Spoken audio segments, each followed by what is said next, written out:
Hello, how is everybody doing tonight? How are we feeling? Feeling all right, I hope? How are you? Thank you, I'm great, thanks. No one ever asks how the speaker is. It's what a relief, thank you. Yeah, all right, so we're trying something a little bit new with the mouse here, so bear with me, but I think it's going to be great. All right, yes, who here is familiar with Frank Mondell? Anyone have any idea who he is, who he was? He's not alive anymore, but spoiler. I saw a few hands, okay, over there, great, and I saw someone over here. Nice suit, by the way, nice. No one dresses up anymore. It's nice to see it. Yeah. Yeah, okay. So I wrote this little piece. I'm a bit of a political historian, not just about Wyoming history, but all of the United States history. I think politics is fascinating. Today's primary day, by the way. If you haven't voted, too late. You're here. You can't leave. I hope you voted, though. It's very important. If so, you can leave. We'll forgive you, but I won't stop for you. So here's what's exciting. Frank Mondell was one of Wyoming's very first congresspeople, one of the very first ones. He was elected to Congress in 1890, and he ended up serving for 10 consecutive terms, but a total of 11 terms, 22 years, so some things never change. But he was in Congress for quite a long time. And in that time, he experienced a lot. Everything from passing irrigation and land reform to the Teapot Dome scandal, World War I, so many pieces. Now, this presentation is very loosely based off of a couple articles I wrote for wyohistory.org, so I really recommend you read those articles to get far more detail than what you're going to get from me tonight. All the same, we're going to be touching on a few what I think are the highlights, some exciting pieces from his career. Some of his political opponents, none of his political friends. That's my fault. He had a few, I promise. But anyway, let's just kick this off, shall we? Oh, look at that. It's working perfectly. Yes, that's a picture of Frank Mondell right up there. He moved to Wyoming from Iowa. He was born in about, we're talking 1860, so just about 5 years before the Civil War. He was orphaned at a very young age. No one really knows what happened to his parents. Very mysterious. My guess, probably tuberculosis or something tragic. Definitely Iowa, so you can imagine very agricultural, very farm-based, very poor. The records of his past are actually very murky. We don't really know. He didn't write much about his childhood, which to me suggests he wasn't really proud of it, or he just didn't care to tell people. There isn't just a lot about him. So we don't know what he worked on as a teenager, if he worked at a dry goods store somewhere. I mean, for a political figure, he didn't talk about himself nearly as much as we would have hoped. What a relief. What a change. But tough for historians. My guess is, because of his background in Iowa, he was probably a farmer. Agriculture type. Yeah, definitely. It could be anything from, who knows what he grew, but the fact is, growing up as an orphan in this space, no doubt that's what he did, a lot of hard labor. So it isn't shocking that later, during the 1880s, we're talking a great Deep Depression hit the United States. It's not shocking to me that Mondell decided to work with the railroad and head further west, in which, of course, he would end up at the foot of the Black Hills in Wyoming in a little town called Newcastle, named after the English version, Newcastle upon Tyne. We're not going to talk much about that, so don't ask me where that name comes from because I really have no idea. But it could be because of the coal deposits there. Mondell actually got a job for the railroad prospecting for coal for them. So the idea was he'd go out ahead of time, make sure there's plenty of mineral coal deposits in a specific area as a railroad was being built through these communities. However, he made it to Newcastle and discovered there was a lot of opportunity here. So at the age of 27, he cast his very first electoral vote for himself for mayor of Newcastle, Wyoming. And he won. And that started a lifelong love of politics and a career in a sort of public service that he saw to it. Make sure I hit on my bullet points there, yeah.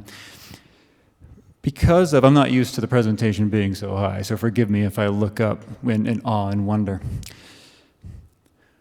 What was so great about Wyoming at this time, and this is about 1888, right? So statehood's almost there, but not quite, we're chugging along.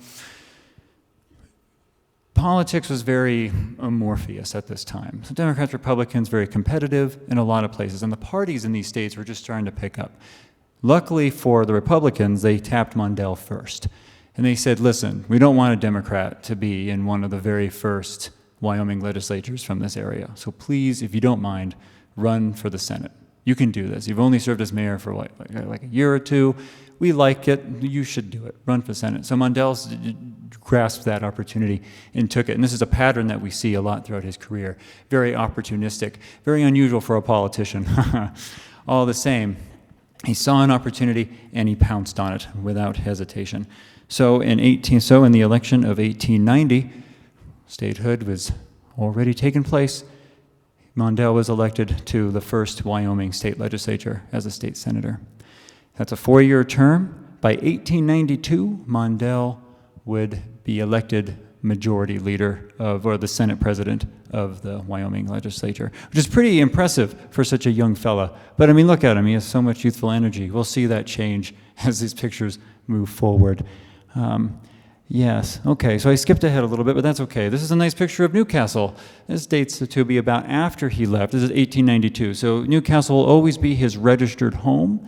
However, after he was elected to the Senate, he pretty much lived in Cheyenne and Washington, D.C. throughout the rest of his life. He almost never visited Newcastle again, other than for a few political stops. Newcastle was always his home on paper, but it had quickly changed to what was most convenient for him. Oh, sorry, 29, not 27. My bad.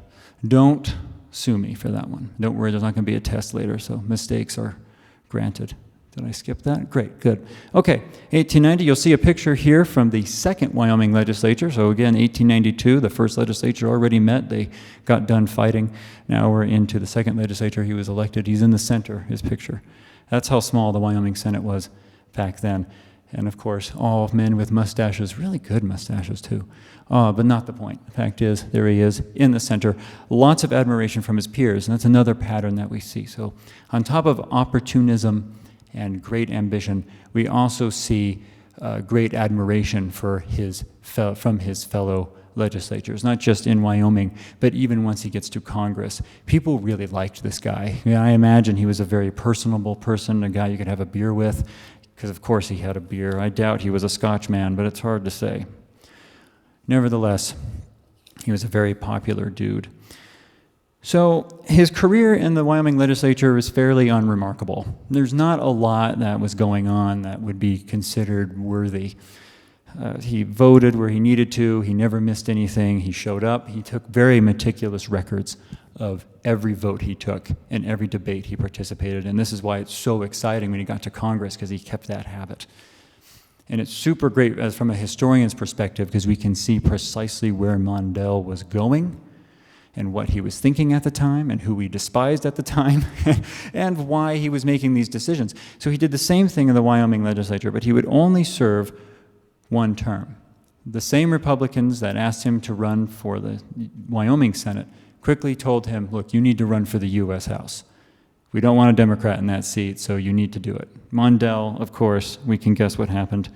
He did that in 1894, and he won fantastically. He won with such a landslide of the vote, people thought that the Democrats had never even bothered showing up. So he clearly campaigned hard. He did it. He did the work. Wyoming elected him to the United States Congress. His first term, he just got his feet wet, and he said, all right, here we go, 1896, let's go again, and he loses his race.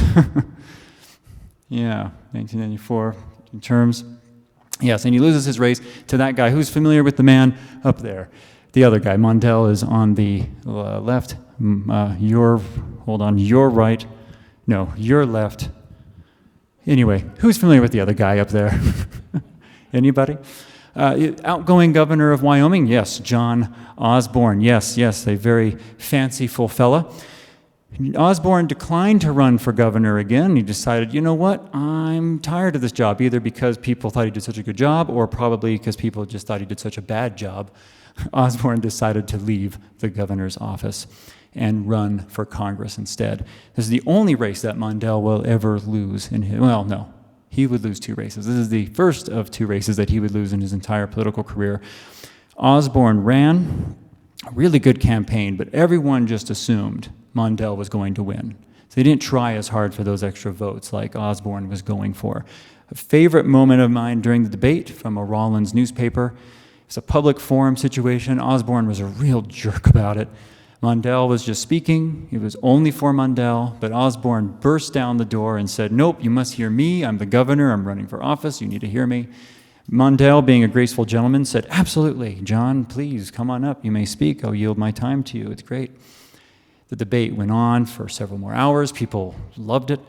And as the newspaper reported, the Honorable Mr. Mondell thoroughly thrashed our medical gentleman governor in the debate, impromptu debate. Nevertheless, as we can see, he still lost the race, but only by 266 votes. So it was really tight, very, very close. And at this time, we're still talking about tens of thousands of votes. So it was a very, very tight race. Nevertheless, he did lose. But undeterred, Mondell went back to Newcastle, kept his head down, and stayed focused on the prize, knowing full well that in 1898 he would run again. Mondell ran again. And this time, of course, Osborne decided to run for the Senate. Osborne lost that race and would disappear into the Wilson administration, so we don't need to worry about him. But for Mondell's case, he won his race in 1898 and wouldn't lose again until the election of 1922. So in this set his career path forward in the United States Congress in a really serious way. Okay, so the first big piece that I really like talking about when it comes to Frank Mondell in his time in Congress has to do with irrigation and dry farming. Wyoming is, I know, shocking, I hope you're sitting down for this, a very dry place. And it has been for quite a long time. And so Mondell, recognizing this and loving the land development, and this was a big piece for him. Land development was crucial in getting more farmers and agriculture, industry, mining, you name it. This was big for him. Everything from timber to farming, ranching, all of it included. A big chunk of land belonged to what would soon be known as the Wind River Reservation. Mondell worked tirelessly in Congress to open up these lands to more settlement from white settlers from around the state. A while back, during Mondell's first term, remember this is 1894, an agreement was struck between the United States Congress and the Arapaho tribes for land north of the Wind River Reservation. Very fair. An agreement was met, people signed it, all sides included. It's what's pictured up here. It's all good, all above board. Mondell entered office again in 1898, wanting to change that. So he spent most of his time in Congress building up these relationships. So by 1904, he had enough relationships in Congress and back home in Wyoming. You're pointing at something. Okay, nothing? All right, just making sure there wasn't a bird in here. That's happened to me before. Anyway, I digress. 1904, Mondell had enough connections in Congress, enough connections in Wyoming, and enough connections with the folks who lived around the Wind River Reservation to make a push for this. Now, bear with me here. There's some political wrangling that's going to take place. The United States Senate on one side passed an amendment to the agreement made here in consultation with the tribes, and they worked through the Secretary of Interior at the time. All fine and good. It then made it to the House. Here, Mondell saw his opportunity to open up more land. So, as Congress works, if one house passes a bill, the other house has to pass the same thing, and if they change it, then they play tennis for a while until reconciliation takes place. Not the point. Long story short, Mondell managed to, in a really epic debate with, ironically, one of his best friends from from Missouri, who was a Democrat, Champ Clark. They had a really epic debate about this over, is it right to amend a treaty agreement without consultation of one of the players in the treaty? Mondell said, absolutely, it's fine. I promise you, I've talked to them. The other guy said, I don't think you have. The congressional record on this debate is really intense. You could imagine the tension. You could cut it with a knife as these two figures were debating in the United States House. At one point, Representative Clark, demanded to see a telegram from the Secretary of the Interior that Mondell claimed existed, saying, no, the tribes assented to this change. It's totally good. And of course, Mondell would later admit, oh, actually, I really don't know where that telegram is. Wink, wink, nudge, nudge. Nevertheless, Mondell had the votes, Clark did not. And by the end of the debate, a few months later, because they went on break, because, Congress, they break all the time. When they got back to work, they passed a bill, Mondell's version of the bill, which would essentially amount to stripping, double check my numbers here. Of course, I didn't write them. Yeah, 1.5 million acres from the Arapaho in just north of the Wind River Reservation, or what would become the Wind River Reservation. So you can imagine the Wind River. You can imagine the reservation today and its size. It was much smaller by today's standards as it was back then. Yes, go ahead. Yeah, I used to work. I'm not Indian, but I used to work at Wind River Reservation as an appraiser, and I was talking. They had a pot a couple months ago at LCCC, and I was talking to Chief Washington December, and right now, I think there was 214 million acres at one time, and it shrunk to now 41,000 or something, and that's what it was when I worked there. Yeah, exactly. I love that you brought that up. He talked about the original size of the reservation was much, much larger than it is now and how much it has shrunk. Part of that shrinkage took place under Mondell's tenure in Congress. This was just his first real successful hit with the bat on this. Over the course of his entire tenure, this was so successful. Honestly, his leadership in the House did not expect him to succeed, let alone in the Senate, but his friendships in the Senate made it through too, because they have to make that change. They were so impressed that they gave him a leadership position in the Irrigation Committee and Agriculture Committee, which eventually would become the Public Lands Committee. So he became a ranking member. So what that means is either he's chairing it when Republicans have a majority, or he's second in command when they don't. So he's right up there in leadership. And because of all of his work on irrigation and dry lands in Congress, his own party would end up granting him majority leader status in the U.S. House. That's right below the Speaker of the House. That's a huge achievement for someone from a state that had only existed for about a decade or so. So that's a really big deal. For him, he pretty much decimated most of the reservation. Not a good legacy for him on that piece, but politicians make do where they can. Am I right? Yes. Did Mondell do it because he wanted the land, or did he do it despite the Native Americans? Or was it a little bit? That's a good question. So the question was, did he do it because he wanted the land, or if he actually spited the native people?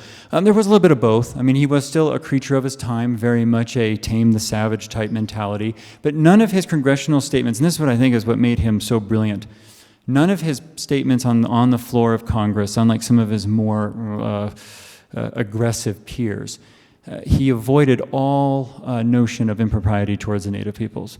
He gave them and he didn't even fall into even the stereotypes of the day by calling them the noble savage. He really avoided those terms. Now, in his diaries and memoirs, it's a very different story, but he walked a very, very different public appearance. So I would argue both. He had a lot of friends in industry and business, and he really did want to open up these lands for true development, either for homes or for homesteads, mining, etc. So.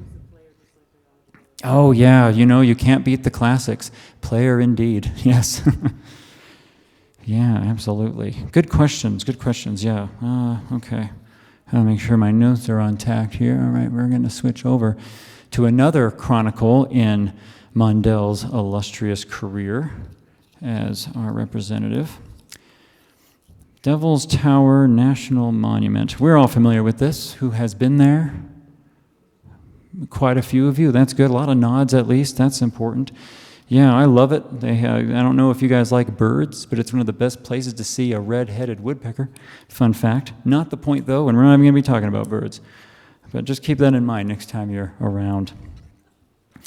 The Antiquities Act of 1906 is really what we're going to be focusing on today. We all know Theodore Roosevelt, president at the time, also Republican. Yeah, we're going to start seeing some inter-party conflict here. Brace yourself for this. Pretty intense for Mondell, too. Theodore Roosevelt was president at the time. The 1906 Antiquity Act granted the power of the executive the ability to create preserved and conserved lands, either monuments or parks. And this is where we got Devil's Tower, which was, of course, the United States' first national monument. Theodore Roosevelt, a little bit about him, he loved loved nature, was really into it. He was a recreator, so he did like to hunt. He wasn't a tree hugger by no means, but he also understood the importance of preserving the land for future generations. That was key for him in his whole philosophy. This ran a bit askew with some Western senators and congressmen, one in particular. Can you believe who it is, my friends? Our favorite guy, once again, Frank Mondell. He was not what you consider a conservationist or preservationist. Now understand, at this time, this is 1906, he had spent the past several terms opening up more land for development. I mean, this was his whole thing. This is how he rose to power in Congress. He was not going to step aside from a very popular president like Theodore Roosevelt pictured above there. He's just not going to do it. Why would he? However, he understood Theodore Roosevelt was very popular. There is no doubt in my, fighting a president as popular as him would be a huge political error. Even in Wyoming, who might have disagreed with some of Theodore Roosevelt's more conservationist values, still loved the man. Teddy was still their best friend in every way, shape, and form. Relatable. Frank Mondell was simply not. He couldn't compete with that politically, so he had to start walking a very different tactic. The man below Theodore there is Senator Francis Warren, longtime Wyoming senator. Warren and Mondell did not get along, which makes sense. Warren didn't get along with really anybody. He has a huge conflict with Governor Campbell that's really worth digging into, but stay tuned for that, Anyway, Mondell and Warren did not get along. Mondell, of course, Warren, being in the upper chamber in the United States Senate, had a bit more pull in terms of getting bills across the line. And he was able to show his own conservationist creds for Theodore Roosevelt. See, because Warren himself was not what you would consider a preservationist either, but he understood political gamesmanship just like anybody else. So Warren, early on, passed a forest preservation bill, sent it through the Senate, and sent it to Congress, basically begging the more conservative members of their party, say, go ahead, reject this, I dare you. You can almost imagine him staring daggers at Frank Mondell when this was happening. Frank Mondell, of course, voted it down and said, bring it on, dug his heels in and dug in deeper. That was a mistake. Huge mistake. Warren then thought, great, now how about the Antiquities Act? This is one's actually backed up by the White House. Theodore Roosevelt himself wanted this. This was important. You can imagine in the smoke-filled rooms in these meetings all over D.C., and it smelled awful, I'm sure, of a lot of oysters probably popping around.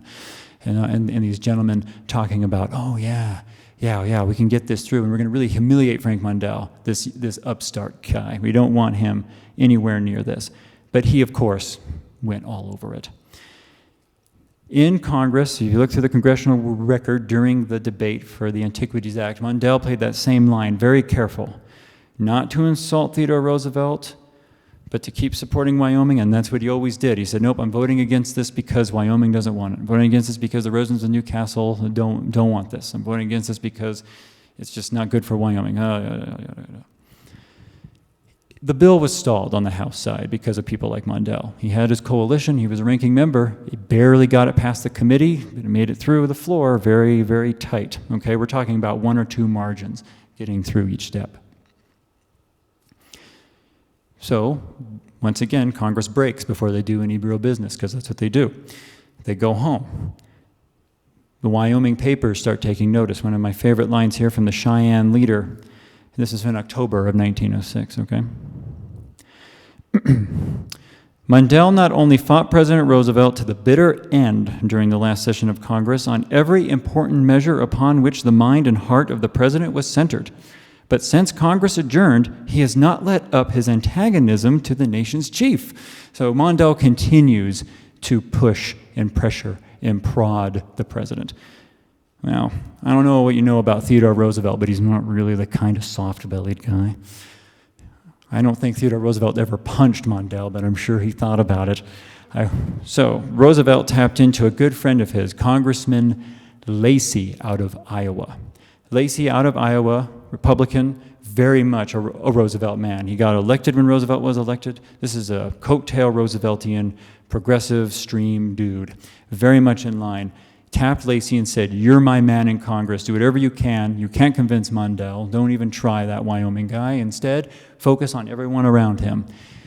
Follow him, go to the bars that he goes to, go to the restaurants he goes to, attend every meeting he's at. Even if you're not welcome, find a way in. Lacey storms his way through, and he does this all the time when they go back to Washington. And he listens, and he starts peeling off the people that Mondell's talking to. They're a little wibbly-wobbly, so to speak. You know? Well, when it came time for a vote, Mondell was assured he had this thing in hand, and he did not show up to debate. Oh, huge mistake, I know. The arrogance of power, yeah? He didn't show up. Oh, it gets better. Yeah, so he doesn't show up. And he goes to the floor, his aides, like, Congressman Mondell, they're voting right now. He's like, yeah, of course. You know, I'm casually making my way to the House chamber. He's like, no, you got to move because it's not going our way. You need to whip so-and-so. And it's like, oh, what? So you can imagine Mondell at this time getting a little bit of weight, running down the hallways, right, trying to get to the chamber. Makes it to the chamber, pushes the coat guy out of the way, probably. And he says, look, we have to stop the vote. You're trying all these parliamentary procedural things to slow things down. He's like, oh, I object. It's too late. He made it in time to vote, nay, not a cool thing, but it was too late. The vote was done. The Senate had already approved it. It was good to go. Roosevelt signed it that afternoon immediately. And it was all said and done. He wiped his hands of the deal. Mondell retreated, licked his wounds, and you can imagine a man like that would just kind of give up, float away, but he did not. He's a little upset, but he learned something. His private journals say a lot crueler things in his memoir. Once again, he rips Roosevelt to pieces, and all the Republicans who cowardly failed to uphold what he considered the conservative value, right? Ironic, conservation, conservative, not the point. The fact is, we're not going to do it. Very, very, very upset. But he also stepped back. He said, okay, Theodore Roosevelt's very popular. I lost this fight. What am I going to do? I love my job. I can't lose my positions. He luckily, despite Roosevelt's protestations, luckily for Mondell did not lose his positions in Congress. So he was still the leadership. He still maintained his leadership positions. But he knew that wouldn't last if he continued to attack Theodore Roosevelt. So, knowing that the bill was passed, Forever the Politician did it in about 180 on this whole issue. And to this day, if you go to the National Parks website, they credit Frank Mondell for the creation of the Antiquities Act. Mondell then went back to Wyoming and said, look what I did for you. This was me. And knowing so well that voters aren't going to check the congressional record all that close, and he knew full well this was going to happen. And he spent the rest of his career saying, yep, that was me. And then any time an improvement was coming to pass on the monument or any National Park Service for this monument, only this one, he always voted for it, saying, oh, no, it's great for us. We love it. I've always liked it. Don't worry about it. And sure enough, he keeps winning. He was really a good politician. You can say that however you'd like, but he knew what he was doing when it came to gaming people, for better or worse. Forgive me as I sort my notes here, because we're about to enter into a really exciting part of Mondell's career, the Teapot Dome scandal. This is near the end of Mondell's time in politics, well, formal politics, in Congress, I should say. I love that picture, by the way. It's just so great. What it says on the bottom, it says, who says a watched pot never boils? Indeed, yeah. Some context behind Teapot Dome. So now we're skipping way ahead, right? Who's the president? Warren G. Harding was president at the time. Vice President Calvin Coolidge. Secretary of the Interior, Albert Fall. These are very important names that will float in my speech from time to time. President Harding, God bless him, probably a really nice guy, probably in over his head a little bit with this whole political thing. Albert Fall, however, was not such a nice guy. In fact, Warren Harding, near the end of his life, because he did die of a heart attack on the way home from Alaska, which is why Coolidge became president in the mid-20s, Harding would say to the press, he said, look, my enemies, I actually really like them. They're good people, but it's my friends. Oh, my friends, they're the ones that keep me up at night. Isn't that great for politics? So true, so true. Anyway, in a sort of off-the-cuff deal, at the time, Wyoming, Warren is finally not gone so much as out of this story for once, and instead, Wyoming was represented in the U.S. Senate by John B. Kendrick at this time. This is also a name that will come up a few times. Kendrick and Mondell had a decent relationship, sure, opposing parties, so they weren't like hanging out all the time. And at this time in politics was different. People respected each other more for who they were than who their party was. So you can imagine they were not buddy-buddy, but they most certainly were cordial to one another.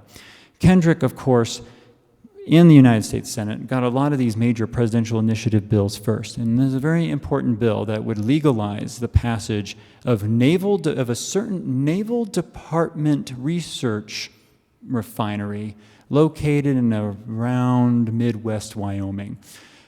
That Kendrick was more than happy, which was outside of Casper a little ways, which was more than happy to pass. And Mondell agreed this is something worth passing. This is going to be important, this bill, known as the transference bill, right? One of the many that takes. This is a very routine bill, the transference bill. So essentially what it meant was that the Secretary of the Navy could then impart any partials of this land to any other secretary in the cabinet. In this case, it was the Secretary of Interior, Albert Fall. Albert Fall wanted this piece of land specifically because the Navy was, quote, wasting their time with it. Instead, Albert Fall worked with an oil company known as Mammoth Oil, or soon to be also known as Sinclair Oil. Mammoth Oil was a company made up by Mr. Sinclair as a cover for Sinclair Oil, you see. And Albert Fall made a deal with him under the table. He said, look, here's a deal. I got this land from the Navy guy, so let's just drill in it. Who cares? Give me some money, I give you some money. We scratch your back, you scratch mine. Harding doesn't care. Look at him, he's playing cards and illegally drinking. Let's just do it, let's have a good time. A deal was made between Sinclair and Fall. Suddenly, things take off. This was in the early 20s when all this goes down. Mondell hears about this deal. 1921, he hears about a deal, starts sniffing around a little bit, like, what's going on? Why wasn't I a part of this deal? Like, you're messing with Wyoming here. And him and Kendrick actually work together, and they send a letter to Harding's administration, to President Harding himself, saying, what are you doing? You're messing up our whole deal here. Wyoming is sacred. You have to go through us if you want to do any sort of deal, legal or otherwise. This needs to happen through us. We're power players here, especially Mondell. He's a senior member in Congress. He's been around a lot longer. Harding, of course, demurs him. Oh, no, talk to Albert Fall, Secretary Fall. He knows what he's doing. So Mondell personally tries to get a hold of this guy, even goes so far as to stake out the secretary's office. But the secretary is nowhere to be found. So Mondell brings it to Congress. He says, let's make this guy testify. Let's go. Let's do it. No one can find the secretary. Then it turns out the secretary's secretary says, oh, no. Albert Fall is in New Mexico. That's where he lives. He's on his ranch. He's relaxing. He's having a good time. No, what he's doing is he's embezzling money, but whatever. All the same, Mondell can't prove it, so it's just floating in this space. And Mondell's already had a reputation of kind of lying to his fellow colleagues on the floor, so no one's really listening to him anyway. So he's panicking a little. Kendrick, meanwhile, goes full bore into an investigation. He works with his colleague, Senator Walsh in Montana, and they end up revealing a pretty deep conspiracy by the late 20s. But at this time, Mondell's been out of power now. So what happens? What does he do? Knowing that a deal takes place, Mondell thinks, well, I'm a congressman. I can write a bill like nobody's business. And he decides to try to get a bill that would allow for all Wyoming residents to receive a 40% revenue kickback from this illegal deal. Sounds great. I love the idea. But you understand, too, that Mondell is not only wanting some of that money, but he's also just really mad that he was cut out of the original deal in the first place. But it doesn't matter. So now he's going to stick it in their face by trying to get a bill here. It's like, look, if this supposed deal exists, any oil kickbacks from this Mammoth Oil, any profits, they're going to come to all Wyoming citizens. It's actually really well debated, but it doesn't even get past the House. He makes it through his own committee, of course, but the House is like, no, just benefiting Wyoming, why would we approve that? Which makes sense. You can imagine Representative Lacey's response, not liking Mondell anyway. So he fails. Mondell totally fails. His whole plan falls through. There's a picture of him outside the White House with President Harding wearing the white suit with the bow tie, holding a hat that Mondell is standing right next to him. handed the fellow. I'm not sure when this picture was taken, definitely while Harding was alive, so for sure in the crux of the Teapot Dome scandal, probably trying to get to Secretary Albert Fall, who was really the string puller of the whole scandal to begin with. Well, anyway, Mondell's plan totally fails, falls through. And this is probably his biggest political defeat since Devil's Tower, because here he couldn't turn it to his advantage, mainly because Mondell started panicking. He wanted to run for the United States Senate. He wanted to challenge his friend and colleague, he wanted to challenge his colleague John B. Kendrick for his Senate seat in 1922. And he wanted to pass these bills. So you can imagine if Mondell's plan succeeded, he could then go back to the campaign trail and say, you got 40% of Mammoth Oil's profits this year. Isn't that awesome? That would have been really great. Unfortunately, it didn't work out.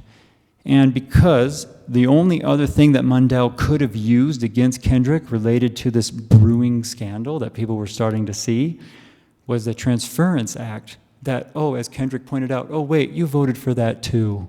You can't tell me that I'm in the wrong here. So Mondell was kind of stuck between a rock and a hard place. He wrote letters to the chairman of the Republican Party of Wyoming at the time saying, what do I do here? Guy says, I don't know what to do. I mean, the Republicans really stuck it in their foot this time. Good luck. I mean, you got to do it. We're going to support you, but I don't think you're going to make it over the line. And you know what? Fun fact, he didn't make it. Kendrick won re-election in a landslide by 9,000 votes. That's pretty good. I mean, it was kind of close, but not that close. Mainly, if you look at Mondell's successor, whose name, I always forget his name, so excuse me for Charles Winter. If you look at Charles Winter, who ran for Mondell's vacant seat at the same election, Winter got 30,000 votes to Mondell's, what was that? 26,000. So that means voters really were upset with Frank Mondell over something.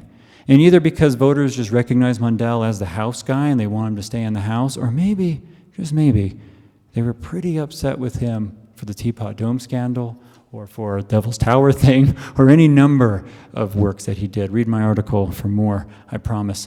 I'm not just dangling it out there. You really should read it. It's a good article. No bias, I promise. Yes. Yeah. So Mondell lost, and his career in Congress ended in 1922. Well, 1923 when the new Congress started. So in retirement, he did, however, always a good politician. By this time, President Coolidge, well, once vice president, was very good friends with the former congressman from Wyoming. And Coolidge said, yeah, we could use a man like you, so why don't you chair the Republican National Committee in 1926? And he did. And 1924. And it made sense. I mean, good friends. If he's chairing a massive convention looking to nominate the next Republican nominee for president, Coolidge was good friends. He wanted to be the nominee, so there you go, appoint your friend. Mondell did a pretty solid job. And then from there, in 1926, during the the congressional midterms, Mondell traveled the country advocating for Republican candidates. And he had a pretty good track record. 8 out of the 10 candidates he spoke for across the country won their races. So I say that's a pretty decent track record, or just because people just like them. And, you know, please. I know it's in the but what kind of, like, what were they getting? Like, what were these folks making? Like, were they making 1,000 a year, 3,000 a year? I mean, Yeah, good question. Congressional salaries in the 1920s were abysmally low. In fact, this is the time when Congress people are looking at the modern day equivalent of about $1,000 a year. Like, we're not looking at a lot. A lot of them shared a boarding house together when they were in Washington. There's a famous hotel, not the Millward Hotel, it's a different hotel. What am I thinking of? Oh my gosh, it's famous. It's from the 60s. Why am I losing this? I'm just losing it. Whitford, Wheatland. Willard, thank you. Man, we're going to get there. Thank you so much. Yes, the Willard Hotel was famous for hosting a lot of Congress people at a pretty decent rate. But yeah, Congress people did not make their money doing this, which is why corruption was so ripe. It was very much opportunity. So it makes sense why Mondell was so upset by not getting a little bit of a cutback. Or really any of them. I think it takes a really wealthy person to maintain these positions. And at this time, I mean, Mondell wasn't poor. No doubt when he was speaking in 1926, those congressional campaigns gave him money to speak on their behalf. So he was cleaning up in his post-congressional career more so than he did during his congressional career. But the allure of power. But that's a very good question on their salary basis. Well, all the same, I think we're about, oh shoot, oh no. All right, doesn't matter. It's a legacy page. Yes, Mondell would end up retiring in Washington, D.C. He never came back to Wyoming, though he always said, but I kept the hearts and minds of Wyoming always with me. He ended up becoming a law partner and would pass away at the age of 79 in 1939. He pretty much disappeared into obscurity, though his legacy impact still remains. The reservation is much smaller now because of Mondell's actions. Devil's Tower exists despite Mondell's actions. Teapot Dome was also revealed despite his actions. He had a lot of interesting encounters during World War I that actually he did a lot of good for the country in World War I, but I skipped over those parts. All the same, what I like about Mondell's political legacy and what I think is the most important part is that it proves that, and I think we can even look back at even our most recent politicians from Wyoming too, is that there's really anywhere from these mountain, plains, west spaces that despite their small delegation size and despite where they come from, oh, thank you, that was very kind, yeah. Yeah, Mondell forged a path that future politicians could follow. You know, we have, like in the footsteps, we end up becoming Senate majority leaders from this region in South Dakota, like we have John Thune currently, or even John Barrasso right now in a leadership in the United States Congress. You have such a, or like Gail McGee before him, and I know these are U.S. Senate examples, but Mondell forged a path for these insignificant states, right? These places where, oh, Wyoming's a joke, doesn't really matter that much. Well, Mondell proved that that's not the case. And I like to think that somehow in there's a path that he forged for his successors in perpetuity into these spaces. It's a bit of a reach, I understand, but otherwise, why do we do these things if not to reach for something greater than ourselves, probably? Anyway, there you go, folks. Thank you very much. I'm happy to take further questions of any kind. Even if it's not about Frank Mondell, but please keep it on Frank Mondell. That would be best. Thank you.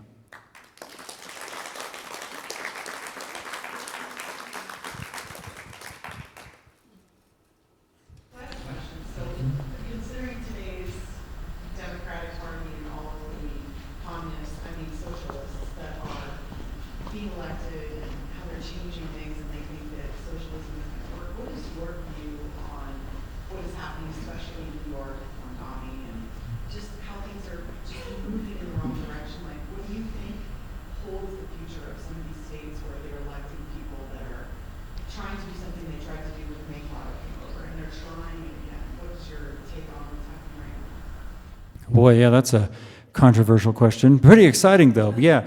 So, I mean, if we look at this historically, right? I mean, if we talk about like the way the Democratic Party today is moving in a very split direction, the Republican Party did the same thing around 2010, 2012 with the Tea Party movement. It's pretty much the same thing, just on the left. So you're having this split. Now, for the Republicans, it worked really well for them. Right? They have a president now who lost once, won, lost again, won again. And that's a big deal for them and for their party. So it makes sense that they want to keep moving in that rightward direction. Depending on how these midterms go in 2026, I think will depend an awful lot on how the Democrats decide which way they want to go. If they want to follow in those more radical footsteps and follow through. This, of course, if we also look even further back, we could go way back to kind of tie things back into Frank Mondell a little bit. When Roosevelt was running for president and for a full term of his own, he was extremely radical in his own ideological bent as a Republican Party. I mean, the progressive movement was not necessarily a Republican or Democrat thing. It was very new, very, very different. But it really worked for them. And Mondell, having won his re-elections in Wyoming, shows that he was actually in the minority of his own party for much of these cases. And we see that with a lot of the land and grant issues and things like that throughout his tenure, that his own party constantly beat him up over this. And so I think what this shows is that political parties, always, they do this, because we only have two in this country, two major ones, for as unfortunate as that is, that we're going to have this. We're going to have 3 or 4 factions in every party all the time, especially in moments of great change and upheaval. And I think the turn of the century was definitely one of those moments in the United States, just like it is now. I hope that answers a little bit of your question. Yeah. Thank you. Mm-hmm. Good question, though. I like that. Any other questions? Concerns? Comments? I'll be signing albums at the end of the show. Yeah. What was Roosevelt's reaction to Mondell? I mean,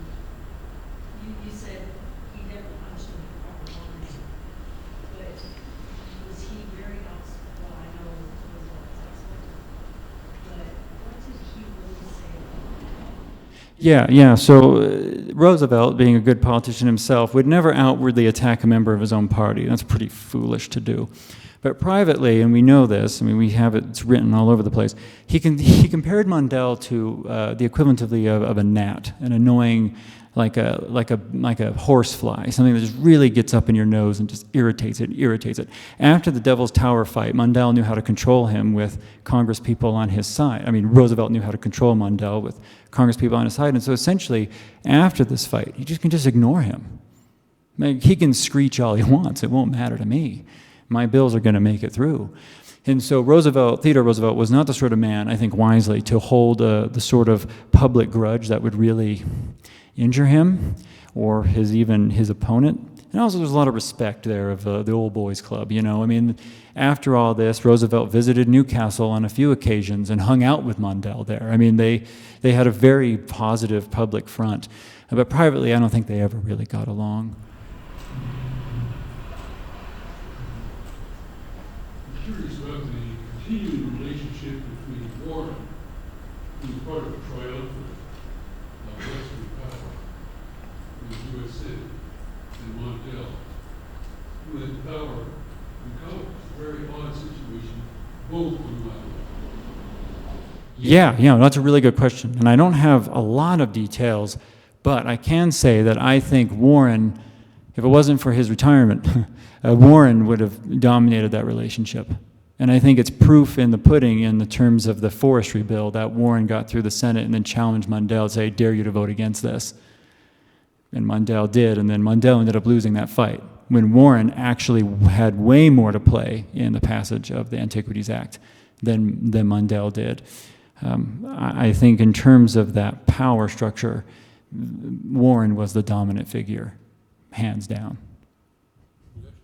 Roosevelt came to Wyoming to visit with. Oh yeah, he came to Wyoming at least 3 or 4 times, I'm sure. Yeah, and I know he visited with Mondell and he visited with the governor and Warren, all those folks. Mm-hmm.